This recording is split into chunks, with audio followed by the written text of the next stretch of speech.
เนาะตอนนี้ครับกำลังเดินทางกลับบ้านเนาะเราจะมาห้องเพลงให้ฟัง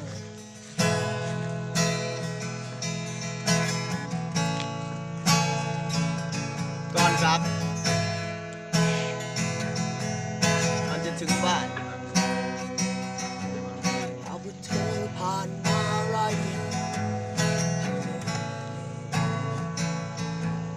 อาจว่าเธอก็คงดูดีกว่าฉันบอกให้เธอคนเดียวอาจไม่คิดแต่สำคัญแต่ฉันยังอยากให้เธอได้ฟังหลายแต่โทรไปหาเธอเรื่อยไม่พยายามแต่ใจ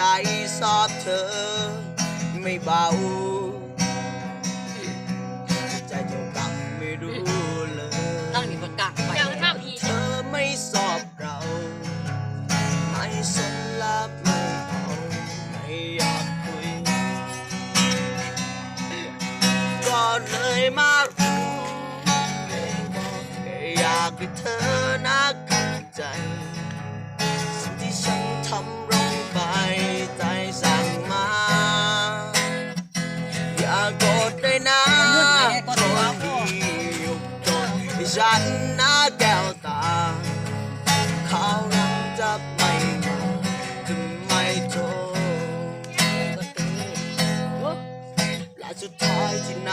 หัวใจดังเอาเงินอยากจะมอ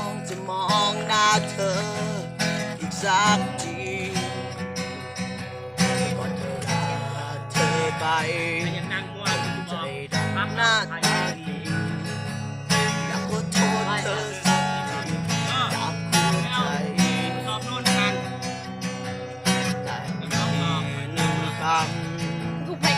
ที่นั่งข้างกันให้คำพูดรู้สึกชอบเธอก็เลยมาร้องเพลงบอกแค่อยากให้เธอน่าเข้าใจสิ่งที่ฉันทำลงไปใจสั่งมาอย่าโกรธเลยนะคนเดียวคนฉันน่าแก้วตาเขายังจะไม่มาจะไม่โทษก็เลยมาร้องเพลงบอกแค่อยากให้เธอน่าเข้าใจสิ่งที่ฉันทำลงไปใจสั่งมาอย่าโกรธเลยนะคนดียกโทษให้ฉันน่าแก้วตาเขาหลังจะไม่มาไม่โทษอันนั้นตอนนี้ก็นั่งชมวิวนั่งถาเนาะตาพี่เคี้ยวมันไปอาบน้ำแล้วไปสีผ้าเมื่อบ้านจักไปสีผ้าเป็นยังไงโอ้โหน้องบริเวณสงสัยสีผ้าไปเล่นบ่าวด้วยบอกให้รู้ไว้หัวใจไม่เคยทอดทิ้งไม่เคยเสียใจ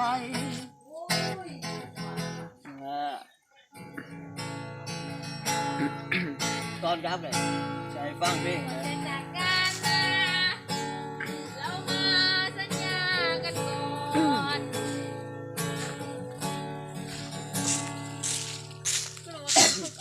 มันจังหวะนี่นะมันจะเรียนปีผ่านทางชีวิตหลากหลายสอกซ้อนซ้ำๆโกงซ้ำวกวนอีกนี้ไม่พ้นมาลงทางเก่าซ้ำๆไม่พ้นเริ่มจากสาวจนค่ำยังอีกวันคนควายหา ำ ให้มันกิน รับสายไข่น้อ ก็ ง แต่หมกตัวที่โดนตัวอย่างมันปีก หัว ใส่ ใจมันลำบ่ร้องหวานเหนื่อยเหลือหลายเจ้านายเจ้าขามีแต่เธอสม่ำเสมอ ฮะ จึงซ้ำเติมหัวใจไม่เกิดว่า คอยอยู่เคียงข้างกันเสมอและเป็นเธอคนเลิมเสมอทุกเวลา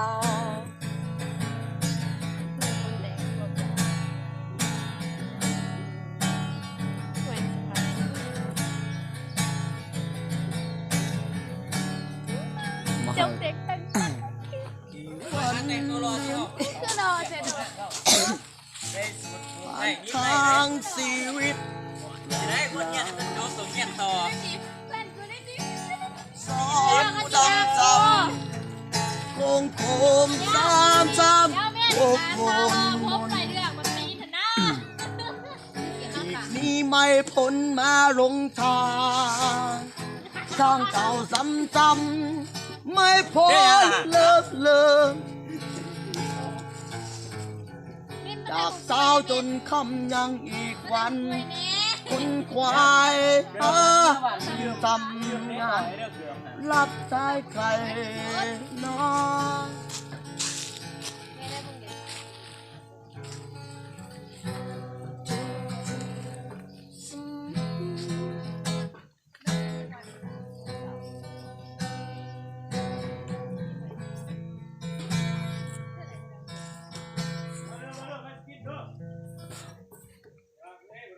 กินข้าวไว้กินข้าวเอาไหม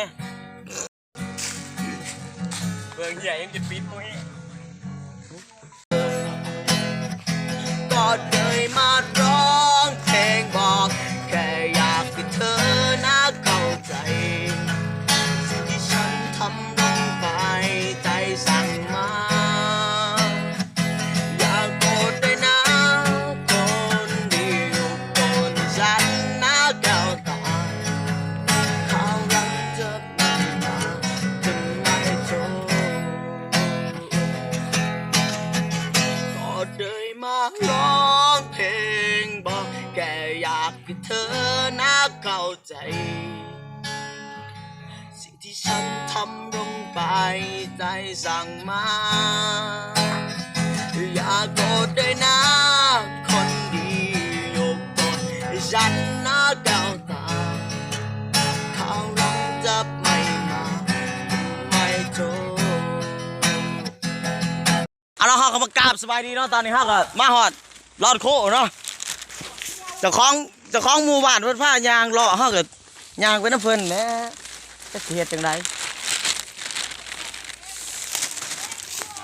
อะหาดิใช่ยี่ดุ่มบ่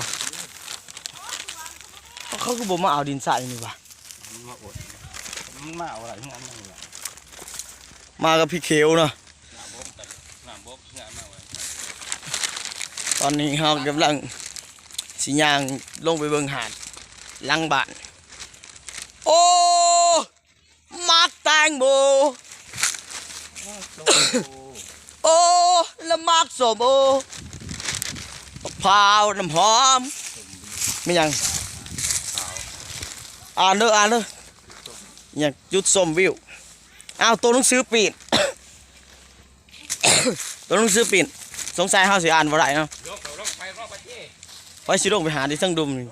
เดี๋ยวเฮาสิพาไปเบิ่งเลยเนาะหาดอยู่ทางดุมโคตรมีเส้งเลยโอ้ยจะบอกให้โอ้ยเอาใหญ่เนาะ มันแดดโอ้มันบ่เห็น โอ้ยไปเลยเว้ย มันแดดหลาย บ่เห็น มันบ่เห็นอย่าง โคตรกวางเลย ที่ค่ำๆแม่นอยู่ เราเตะอันนี้เนาะ แต่บ้านหาดทรายแม่นอยู่ดอกเฮาก็มาเด่นอยู่ร้อนคอ เห็นเดี๋ยวไป อ๋อร้อนคอการเฮาสิบ่ใส่หมวกเฮาก็เป็นไปบ่ได้เนาะเพราะว่าย่านผิวดำย่านผิวพันธุ์ดำ โอ้ยพายเอาแม่งของแกงมัดแลนน้ำมันหิวะ ไอ้กูแจ้งหนาตรงนี้แจ้งหนาที่ก็เธอเองจังแมน โอ้โคตรยางแบบไอมิส สีแดงๆน้ำมันจะขาด อเมริกามาเที่ยวลาว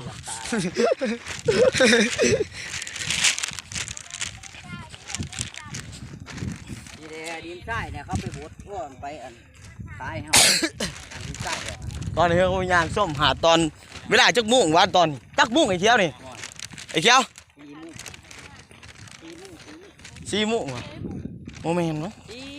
ใน3 มุ่งนี่หาดทรายนี่เด้อสิบอกใครเด้อน อนลงนอนลง นอนลง นอนลง นอนลงนอนเลย โอ้ย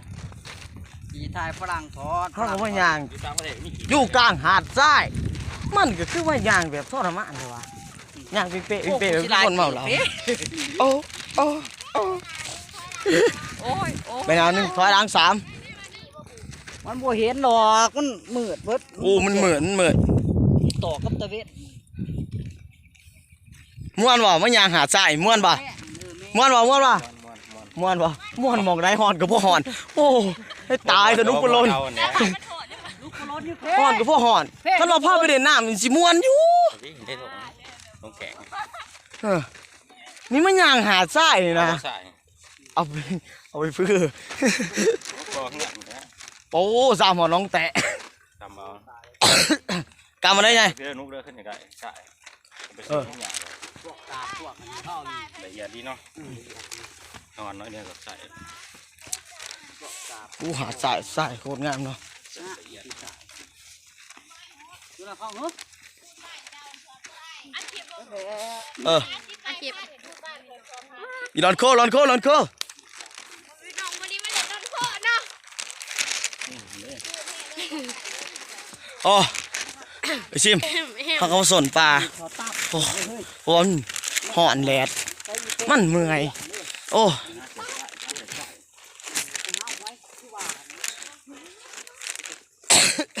ใส่จัก2 กว่าเดี๋ยวก็สิได้ย่างอยู่เนาะส่วนเอาสบายดีนะโอ้ ไปที่ทางกูท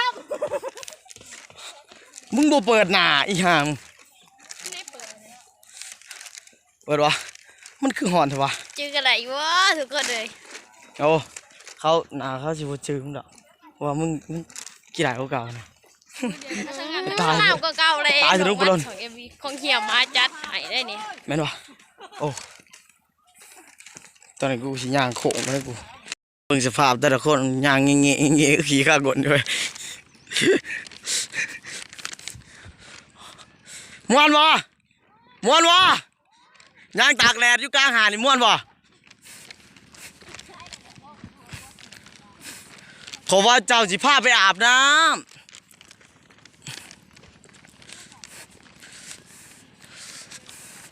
โอ้